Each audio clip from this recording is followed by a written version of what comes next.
So we're having a chat today with Forrest, who's also known as Hashoshi. We watch a lot of his videos and we would suggest that you do the same. Lots of very good technical information. And recently I was watching a great one on utility versus security tokens. I'll try and post a card to that, which you should check out. And Forrest, are you there? Yep, I'm here. Thanks so much for having me.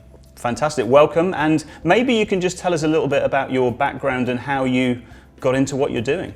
Yeah, absolutely. So one of the folks out there has been in crypto for a really long time. I started working on Bitcoin open source just on my own and messing about with Bitcoin mining in my college dorm room. And then fast forward to now, I'm a full-time blockchain developer, and I'm lucky enough to get to make content on YouTube and talk to awesome folks like you. Fantastic. I think it's really good that there's a strong community. I mean, I learned pretty much everything I've learned through YouTube.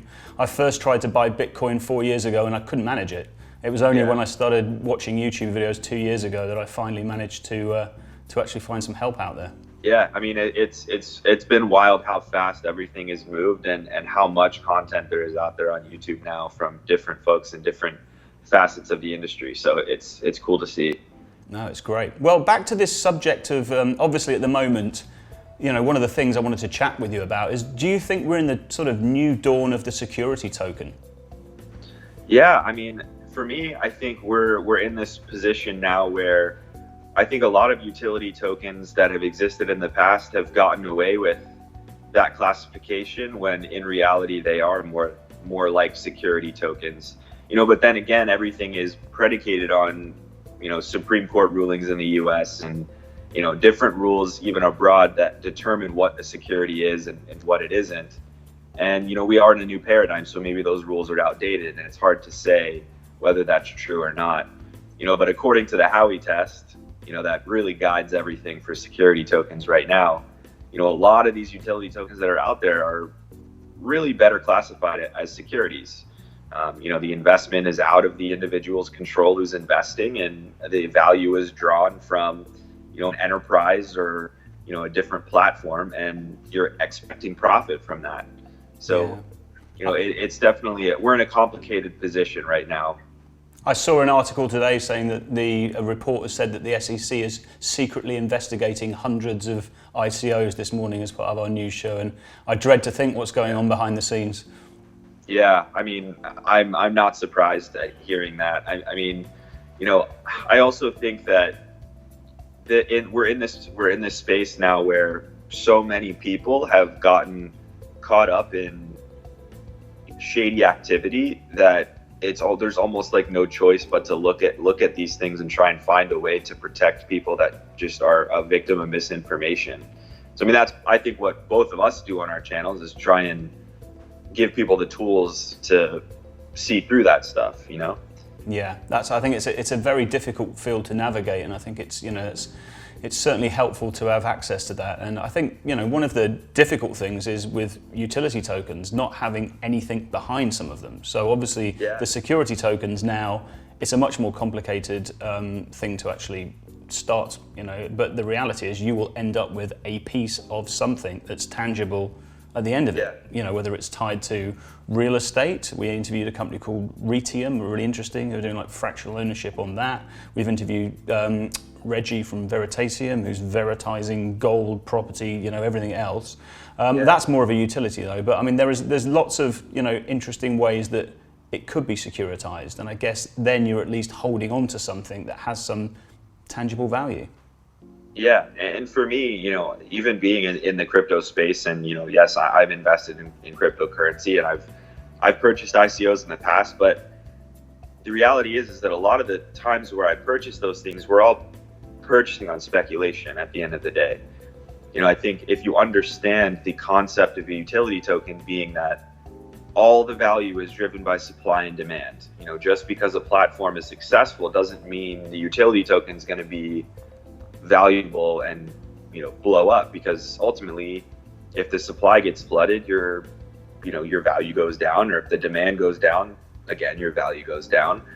And so it gets really complicated because you really as an investor have very little control, and you have to understand the purpose of the token. there are definitely platforms out there where people have bought on speculation without thinking about the purpose of the utility token itself. Would it be feasible for that token to be $100 per token for the use of the platform?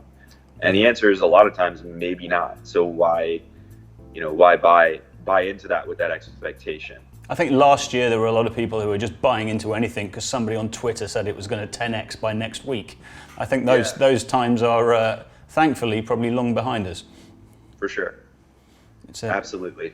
Yeah, 2017 I've heard was the party, 2018 is the hangover, and perhaps 2019 will be when it's kind of through its difficult puberty and into a more sort of, I guess, scalable solution.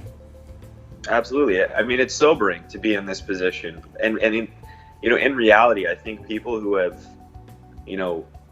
bought long, and I try not to subscribe to the idea that you just hodl, you never sell anything, and you just hold on and close your eyes, right? But I think people who purchased a good long time ago and kind of have hung in there are still doing okay relative to their entry point. Yeah. So I think that's the silver lining. But then again, there are so many people who bought at the peak of the hype, and I feel terrible that happened, to be honest. It's difficult. I mean, on the hodling thing, I was having a chat with Chris Coney from the Cryptoverse recently, and he's got this really interesting concept where he says, hodl till when? There's no point in hodling. So his concept is, I'm going to hodl until a point occurs. So it might be until I want to go on a fantastic holiday, or until this, and have these action points. So you almost become a hodler and an investor in one. So there's some sense to it, as opposed to hodling until the whole thing hits zero, which is one option, or holding on forever and being the richest kind of hodler in the graveyard. Yeah, I totally agree with that. It's have a purpose to your investment, because until you realize the profits, there's really no value. So you have to know when to jump out, and that's different for everyone. Yeah. We're approaching the end of 2018 now. I mean, where do you think we're going to end up by the end of the year in terms of the market? Do you think we're going to be significantly up from where we are, or are we going to be sort of still traveling sideways? And what's your kind of opinion? I think we'll see modest growth. Honestly, I don't see, I think the market's the news especially has put a lot of stake in, the ETF and, some of these different, security tokens too, or, everyone's kind of waiting with bated breath to see how that works out and what the SEC is going to determine. So I think those things are really going to influence things one way or the other, but I think we're going to see modest growth. We're not going to have an ETF successful. But I think come early next year, we're going to start to see some projects die that really had no chance from the beginning, and then others deliver on some of their promises that they've been making for a long time, and that's going to help drive things forward. That's my opinion. Yeah, I agree with you. I think it's interesting. We've been following lots of projects for the documentary we're making and filming them through the whole process from ICO, and you can see certain ones now are delivering, product, and they're the ones that if you looked at it properly, we're probably always going to deliver products. And there's some of the ones that aren't. You kind of look back now and think, well, why did I even invest in some of these? But there was that kind of flurry of FOMO that everybody was just piling into everything, and I think it's everybody's maybe growing up a little bit in terms of how they approach it now. For sure. I mean, it was easy. It was easy a long time ago. In 2013, there were, 15 projects to keep track of, and now there are thousands and thousands and thousands of projects and more every day that, all of these cannot possibly be successful. So you have to really do your homework and learn. Yeah.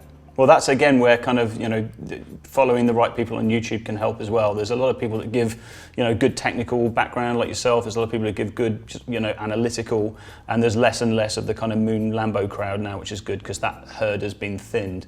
So I think it's, it's a bit of the hype is over, long live the technology. And that's kind of what we're hoping. And that's what we've got fingers crossed for. So same here. Well, I hope we can kind of get you on to have another chat, or we'll come on your show and have a chat. I'd like to stay in touch. We're always really keen to meet up with people and keep a relationship going. And thanks for taking the time to chat today. and I'm sure we'll be in touch soon. Yeah, most definitely. Thanks so much for having me, and we'll definitely catch up again soon. And we'll be posting all the information to Forest's channel, so please make sure you subscribe because there's a ton of great content there. Thanks, guys. Thank you, guys.